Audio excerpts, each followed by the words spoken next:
The stoichiometric coefficient of N2 is 1. So this is my Kp. This is an expression for Kp. It is very similar to the expression of Kc. The only difference is that instead of concentrations, we are using partial pressures. And as we are only using partial pressures, Kp is only valid for gas phase reactions.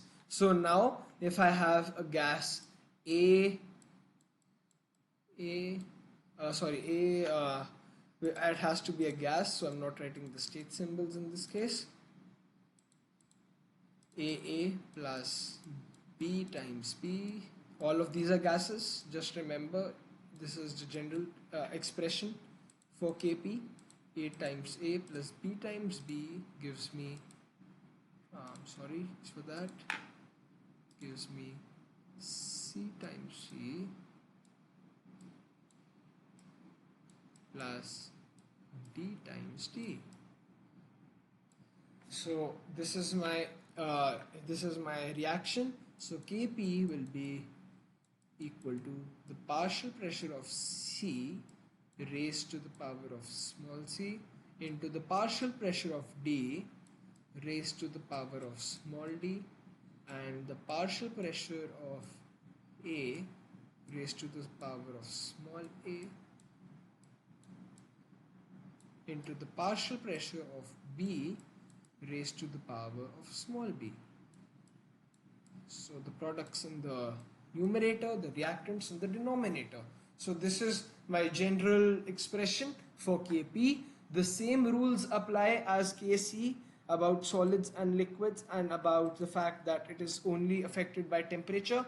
So I have all of the rules again. Only gases are included in the Kp expression, and only temperature affects the value of Kp, just like it affects the value of Kc. So only a change in temperature can affect the value of Kp, and not a change in concentration, not a change in pressure, but only a change in temperature can affect the value of Kp. And only gases are included in the Kp expression. So this is what you need to remember. And we have done Kp, now it's time for some exercises. So my first question is, magnesium oxide reacts reversibly with chlorine according to the following equation.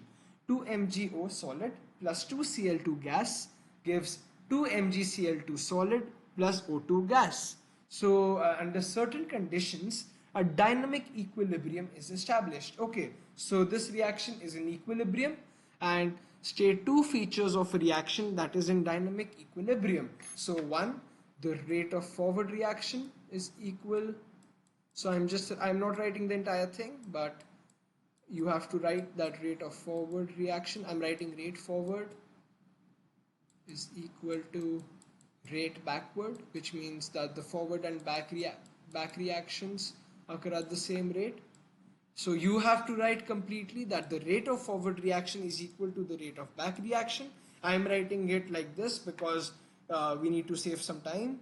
And then the second is that the concentrations or amounts, the concentrations of reactants and products are unchanged, because the rate at which both reactions happen is the same. So the concentrations of the reactants and products at equilibrium are unchanged. So concentrations of R and P, which are reactants and products, you have to write the whole thing. I'm writing it like this, but you have to write the whole thing.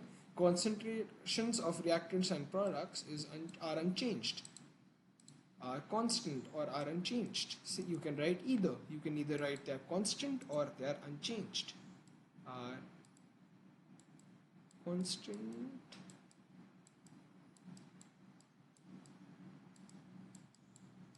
slash unchanged.